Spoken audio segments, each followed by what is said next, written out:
Bom, hoje nós iremos tratar nesse vídeo sobre as eleições no período imperial, certo?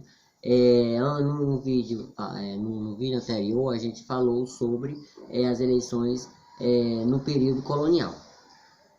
Mas antes da gente ir para o vídeo, eu queria que vocês dessem aí um like, né, no vídeo, compartilhasse e curtisse, certo? Vamos lá. Com a Constituição de 1924, a postura para as eleições mudaram um pouco, né? As eleições eram indireta e não secreta, então assim, com relação ao período imperial, pois se falava o nome do candidato para o quadro, o juiz, o escrivão, e todos ouviam e anotar na ata, e a votação era feita por graus, etapas.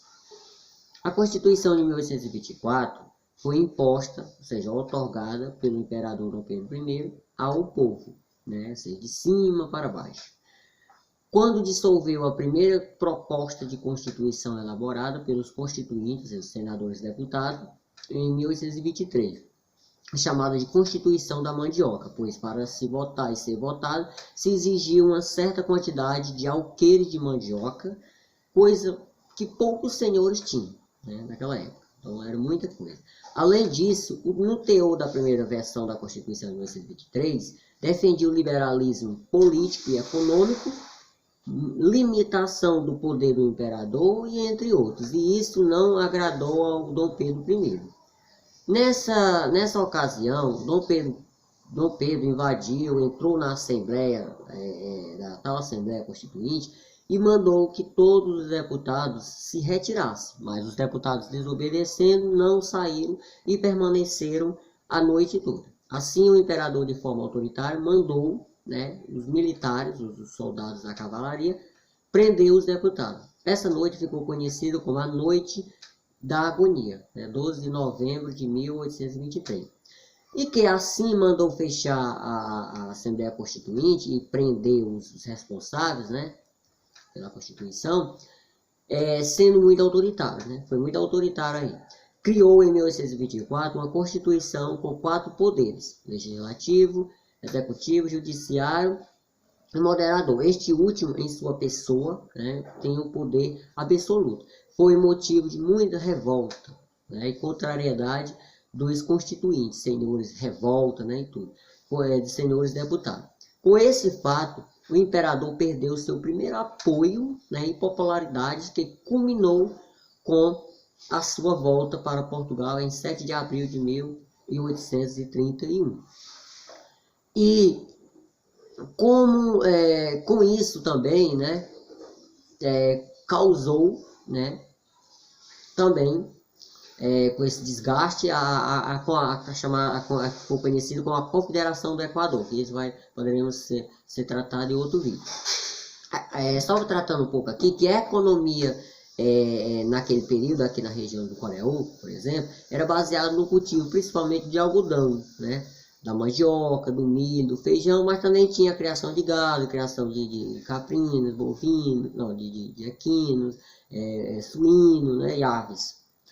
Com a Constituição de 1824, o cargo de prefeito ainda não existia como hoje, né, como se conhece hoje, mas se escolhia por cidade, ou seja, município, entre os vereadores da Câmara, o mais votado para administrar a vila. Os presidentes, né, de província, né, os futuros governadores das províncias, os futuros estados, era escolhido pelo próprio imperador, pois os Estados Unidos do Brasil, né, não era ainda uma federação, né, como é hoje, né, mas uma província, mais províncias unitárias, né. Então, assim, para se votar, né, naquele período colonial, no período imperial, tinha que ter a renda líquida maior que 100 mil réis. O voto era censitário, isto é, conforme a renda do senhor, né, do votante ou do votado. E havia os graus de votação nas eleições. Primeiro grau, os compromissários, né, escolhiam os eleitores de paróquias, renda maior que 100 mil réis. Segundo grau, eleitores de paróquias, escolhia os eleitores de comarca, renda maior que R$ 200.000. E o terceiro grau, eleitores de comarca, escolhia os deputados do Império, renda maior que R$ 400.000. E quarto grau, os deputados escolhiam os senadores do Império, renda maior que R$ 800.000. Era a lista tríplice, né, 3 nomes mais votados. Depois foi a sextupla, né, de 6 nomes, né, de cada província, né. Afinal, o imperador, né, da votação, como tinha o poder moderador, escolhia um dos 3, né, depois 2 dos 6, né, para ser o senador, né? Então assim, porque o senador naquela época, né, o seu senador de sua confiança, né, de sua escolha. Porque o senador naquela época era um cargo vitalício, ou seja, até a morte. Como aconteceu com podemos citar, como aconteceu um exemplo muito comum, que é como aconteceu com o escritor José de Alencar, né, que foi no ano de 1869, foi o mais votado senador, com 1.185 votos, né, mas foi preterido por Dom Pedro, né? Então assim, ninguém sabe qual foi realmente o motivo da recusa do José de Alencar como senador, né? Diz que foi pela pouca idade que tinha, ou então pela alguma indisposição que teve ao longo desse tempo, né? Como escritor, entre o escritor e o monarca. Então, com isso, preferiu escolher Jaguaribe e Figueira de Melo. Nessa época eram 2 deputados, né? Nessa época, em 1869. E também, como os deputados, poderia escolher, ou seja, indicar também o primeiro-ministro, o mais votado deputado, um maior de 40 anos. Naquela época, ser deputado maior de 40 anos.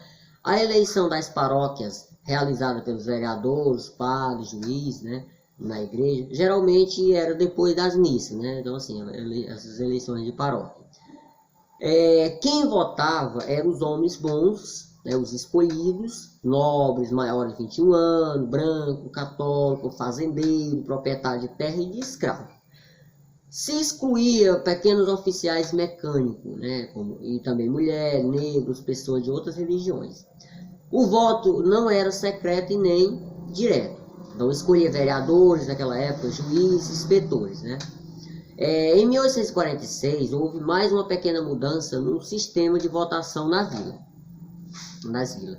E a renda mínima exigida para se poder votar diminuiu, ou seja, caiu um pouco, né? E nessa época, o eleitorado do Brasil subiu para 13% da população. Antes era bem reduzido, então a população aumentou, a população votante, né, digamos assim, da província, do Brasil, né? Cada província. Então, assim, e já com o decreto número 2.675, né, de 20 de outubro de 1875, chamado Lei do Terço, né, foi criado o título de eleitor, né? Então, antes não existia o título de eleitor, a pessoa votava de forma oral, né? Chegava ali, escolhia seu candidato e votava, então não tinha um título, não tinha um documento em papel para comprovar.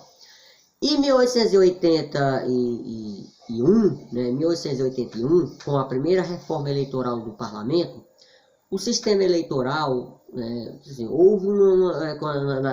houve as eleições diretas com a lei por decreto número 3029 de 1881, né, de Saraiva Cotegipe, de José Antônio Saraiva Cotegipe, presidente do Conselho de Ministros do Império.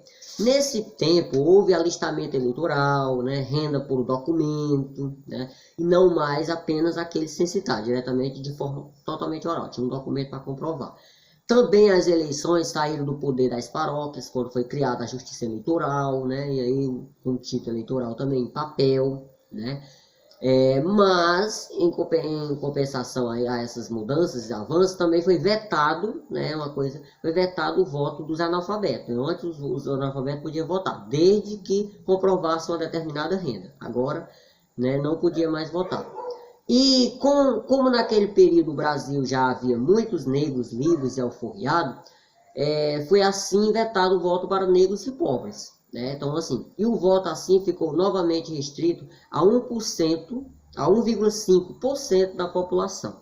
certo? E assim ficou até a queda da monarquia em 15 de novembro de 1889, então assim, mais ou menos dessa forma, claro, com pequenas mudanças que, né, sempre há algumas mudanças na forma de votação, certo? Então assim, nesse vídeo a gente tentou resumir, né, fazer um relato rápido, um breve relato, sobre como era mais ou menos, né, como acontecia a votação, né, aqui no Brasil, né, nas províncias, no período imperial, né, então a forma que era feita, as eleições, né, como é que era feito, qual era a renda, né, então assim, aqui está um pouco dessa informação sobre como era as eleições nesse período, certo? E aí até o próximo vídeo.